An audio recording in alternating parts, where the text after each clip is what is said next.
Guys, welcome back to Mech Talks. Mech Talks is all about mechanizing time. So I'm your favorite host, Ahit, a action here. So this Mech Talks show is hosted by Ahit Technology. So guys, I welcome you to Mech Talks again. So this is the episode 2 of Mech Talks, and I'm really very much interested because today's topic is really a racing cars topic, and you'll be knowing about a few interesting parts of it. So if you are not subscribed my channel, so please do subscribe my channel, and this is a request from you guys. And at the same time, please do like and share my video, and also comment it in the comment section, and also increase my views so that I can be growing and also give you the best content in the Mech Talks. So today's topic is all about turbochargers versus superchargers. So guys, before starting the concept of turbochargers versus superchargers, let us know about supercharging. So supercharging is a method used to supply more air into the engine cylinder or more charge, which is none other but the air plus fuel mixture into the engine cylinder. So when we densify or send more charge or more air into the engine cylinder, then more combustion happens. When the combustion happens, a lot more of power is being produced because we have more fuel inside the engine cylinder. Then automatically we'll be having a lot more of power from the engine. So for every power stroke, by using the boosting device such as a supercharger or a turbocharger, the engine's horsepower is going to be increased at a very good amount. So now let us move to the concept of supercharging. I'll be showing you a flow chart, and in this flow chart you can observe here we'll be increasing the pressure so that the density increases, and at the same time the increase of mass of airflow also increases. Then we'll be having an increase in oxygen content. When we have an increase in oxygen content in the engine cylinder, then there would be a better combustion of the fuel, and when we have a better combustion of fuel, then we'll be having a more highest power output from the engine. So guys, supercharging is the most preferred method for increasing the power output by means of increasing mean effective pressure, that is to supply air or fuel mixture at a higher pressure than the atmosphere's pressure. So this is all about the concept of supercharging. So guys, now we'll be moving on to the how these turbochargers versus superchargers, how their structural components are and how do they work. So let us see how do they work. So these are the images of a turbocharger, and this is of a supercharger. So you guys can see the difference over here. So let us see how they are different. But both the turbocharger and supercharger use the concept of supercharging. So supercharger. So supercharger is an air compressor that increases the pressure or density of the air supplied to an internal combustion engine. So as earlier I said that supercharger performs the concept of supercharging. So as in supercharging, supercharger 2 increases the airflow to the engine cylinder, thus increasing the oxygen content in the engine cylinder so that we could have a more power output. So this is the work done by the supercharger. So how does the supercharger now works?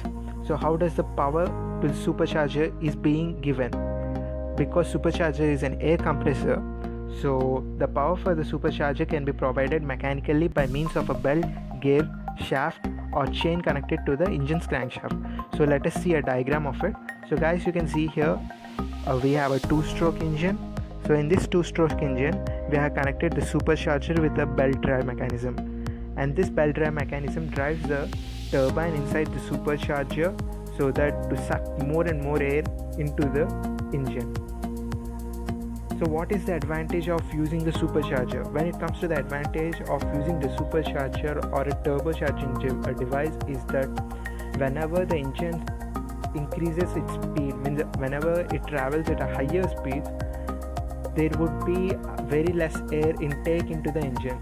So to avoid or compensate this loss of air, we are using turbochargers and superchargers connected to the engine so that we could provide more oxygen, and at the same time we could have a better combustion in the engine, and also we could have a better power output, so that actually we are doing the concept of supercharging so that we could increase the horsepower of the engine.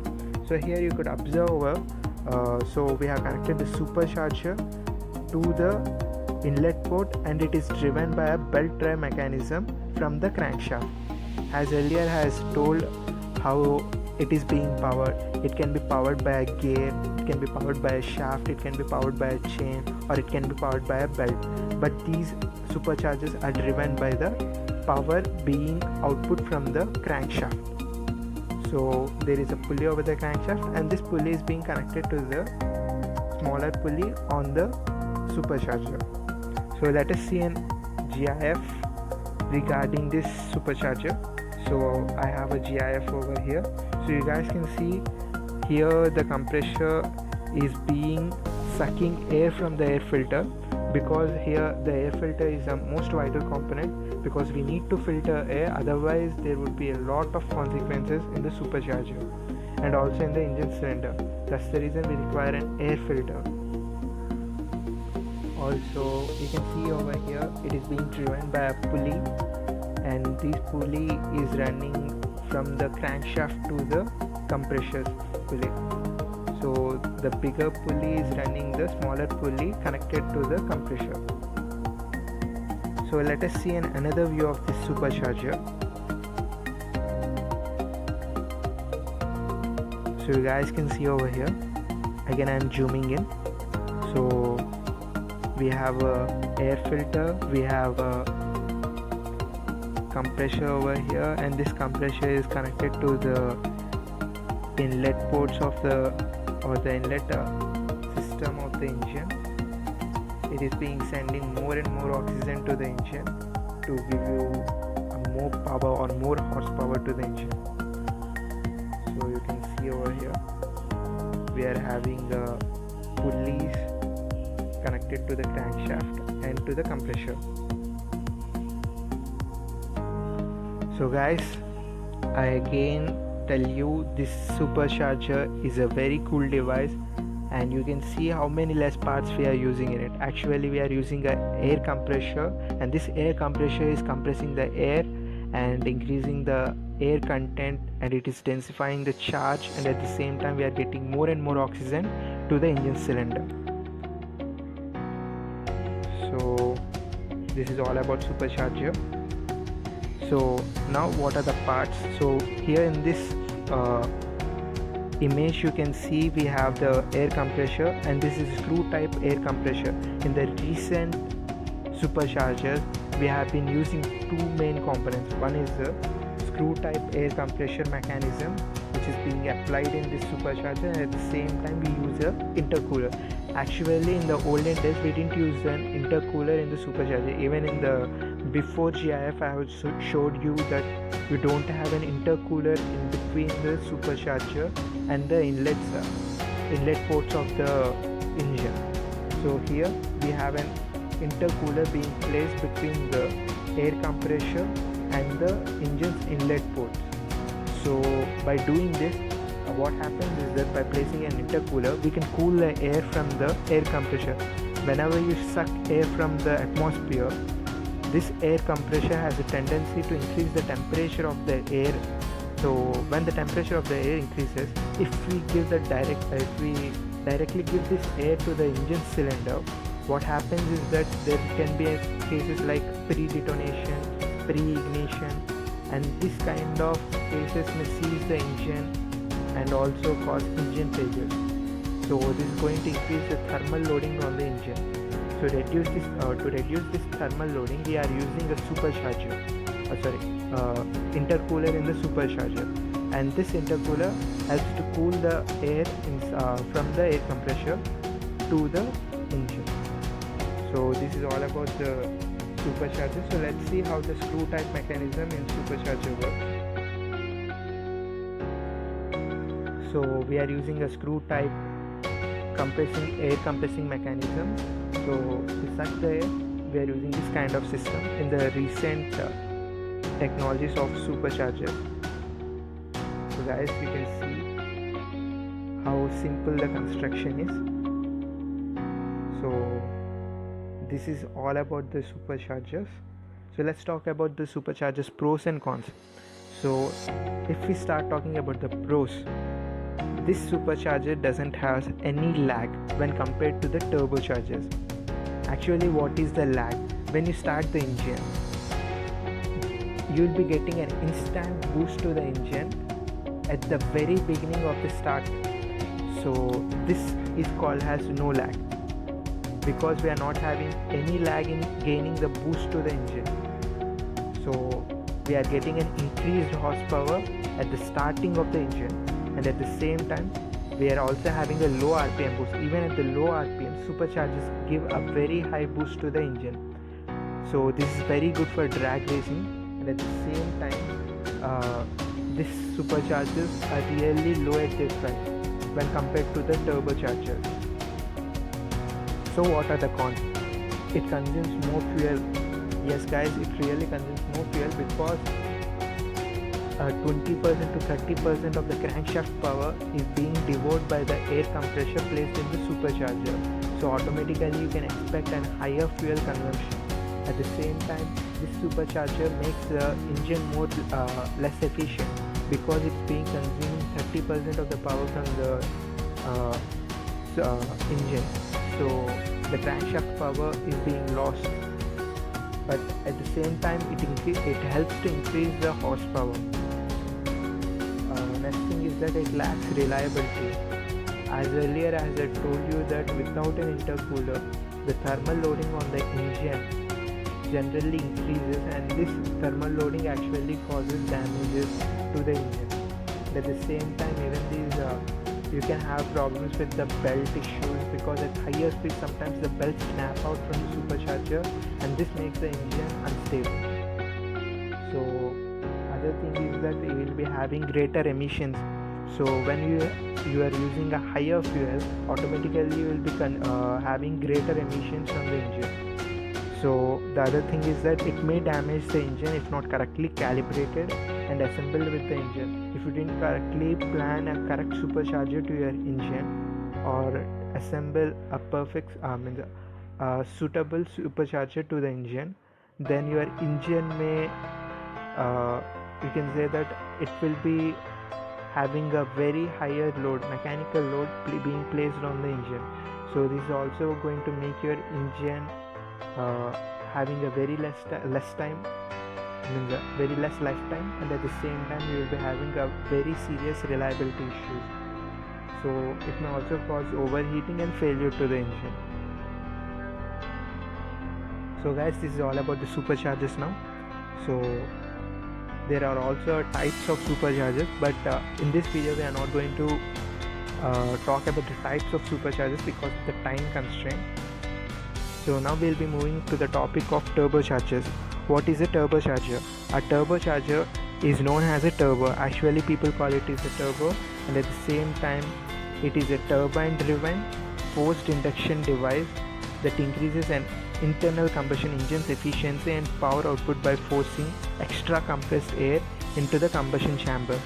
So guys, what is the difference between a turbocharger and a supercharger? Actually they both do the supercharging to the engine, but how they differ is that how they are powered.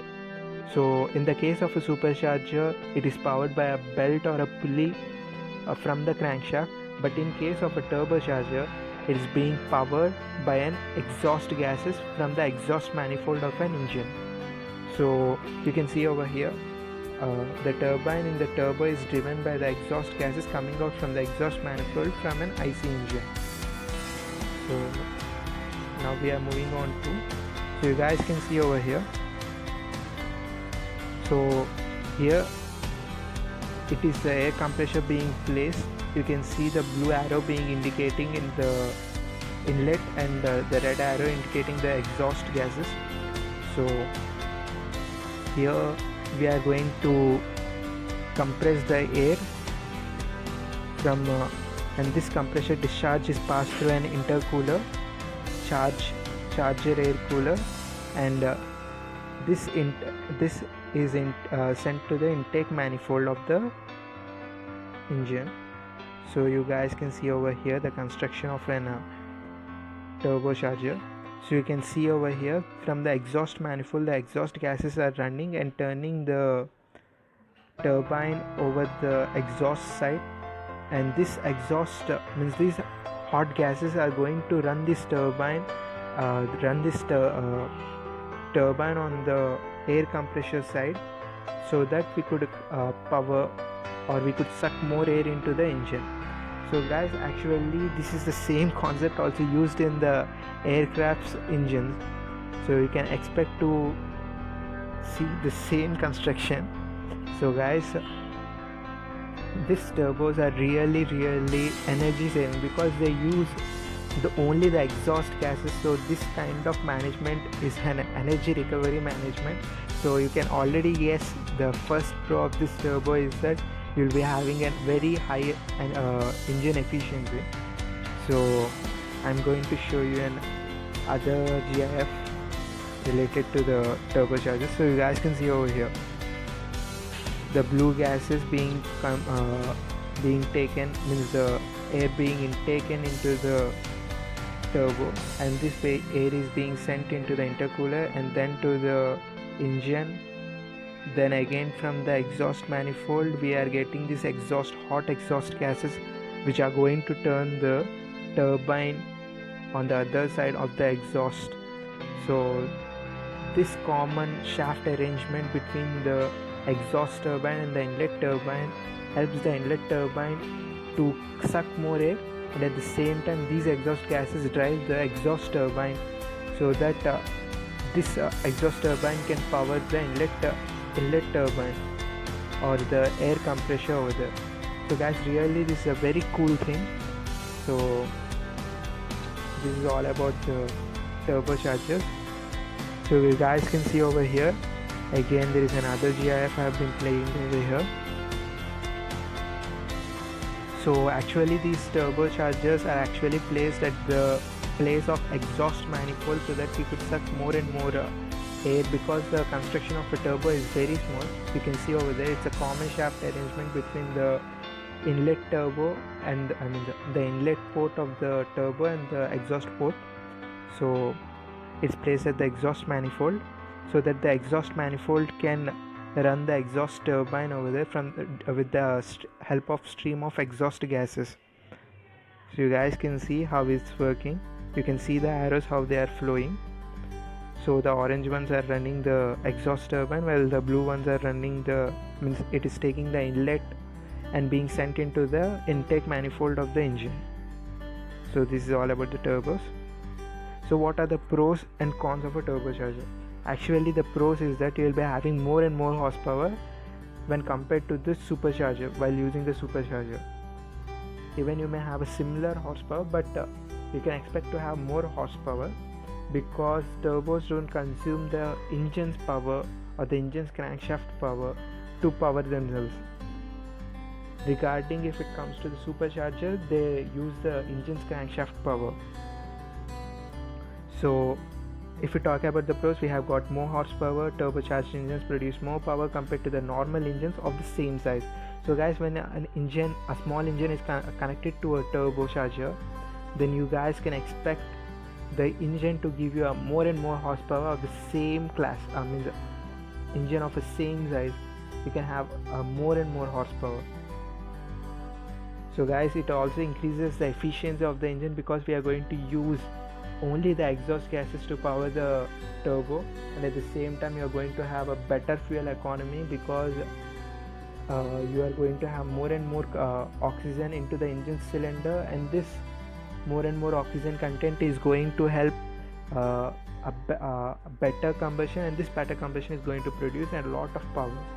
So guys, most of the recent engines are being coupled with a turbo so that they can match the standards of the automotive industry and the government rules, so that vehicles can have a better fuel efficiency, and at the same time these turbos also help whenever the vehicles reach at a higher speeds. They help the engine to take in more and more air, so that this compressed air can help the combustion perform more and more to give a very higher output. So what are the cons regarding the turbocharger?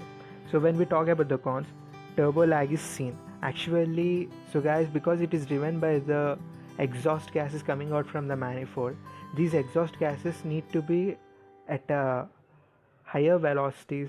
If they want to reach the higher velocities, there is a threshold RPM or a threshold boost RPM for the engine, and only at this RPM the exhaust stream is being able to turn the exhaust turbine inside the turbo. And this exhaust gases, so because there is a time gap or the time lag which is being observed to rotate the turbine at the exhaust side, so you can see time means a lag. So this lag is called as the turbo lag. So as I told you that in the cons, it requires a threshold boost RPM to provide boost to the engine, and at the same time sudden power surge, because once it reaches this threshold boost RPM, there would be a very sudden surge and at this point you can't really control the car because of the sudden very sudden kind of surge of power. So there is another con is that because this turbo is being run by the exhaust gases really are at a very higher and higher temperatures, and these temperatures really damage the turbos a lot. Due to these heating issues, you can observe that oil and lubrication issues are being risen in the turbo, but recently in the recent technologies these problems are also being solved. So most of that you can't see a turbo lag at the beginning of the engine. It may be a fewer seconds means only around 5 to 6 seconds, or sometimes 10 to 30 seconds, that's it. And this is what a turbo lag is called. So guys, this is all about the turbocharger. So what is the difference between a turbocharger and a supercharger? So you guys could have seen how a turbocharger looks and how a supercharger looks in the construction. So supercharger is a mechanically driven unit from the crankshaft, while a turbocharger is an exhaust driven unit. So turbocharger uses external exhaust stream for its energy that runs through the turbine itself to spin the compressor. So you guys can as early as I explained that exhaust stream is used for the energy to run the turbine to spin the compressor, and at the same time it is not directly connected to the engine, and it is the plus point for the turbo. While the supercharger, when it comes to the supercharger, it is connected to the engine and also it consumes a lot of crankshaft's power. So this is the difference. So let's see what is the key difference. So the key difference between a turbocharger and a conventional supercharger is that a supercharger is mechanically driven by the engine, often through a belt connected to the crankshaft, whereas a turbocharger is powered by a turbine driven by the engine's exhaust gases. So guys, you have to remember this point, because this point differentiates the turbo and at the same time the supercharger. So both of them apply the same concept of supercharging, but one is driven mechanically by the crankshaft while the other is driven by the exhaust gases. So which one is efficient?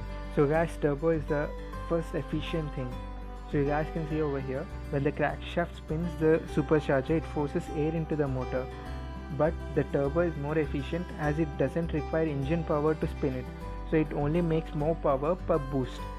So when you compare to the power to size ratio or power to weight ratio or power to boost ratio, turbo is more and more efficient than the supercharger, but it's a bit expensive thing to buy.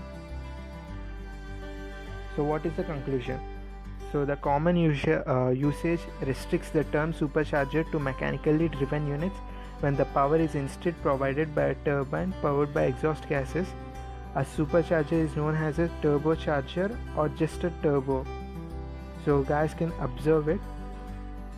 Here I will be explaining it again. So the common usage restricts the term supercharger to mechanically driven units. Only the mechanically driven units can be called as a supercharger, which perform supercharging, while the other units which are driven by the exhaust gases are called as turbochargers or turbos or turbo superchargers. And this is the conclusion about the turbochargers versus superchargers. So I hope you guys have understood about the turbochargers and superchargers, and thanks to you guys for listening this concept. So thank you all, and please do comment in the comment section, and also do not forget to subscribe my channel, and at the same time like and share this video, and also help me increase the views of my channel and this video. Thank you guys. Thank you very much.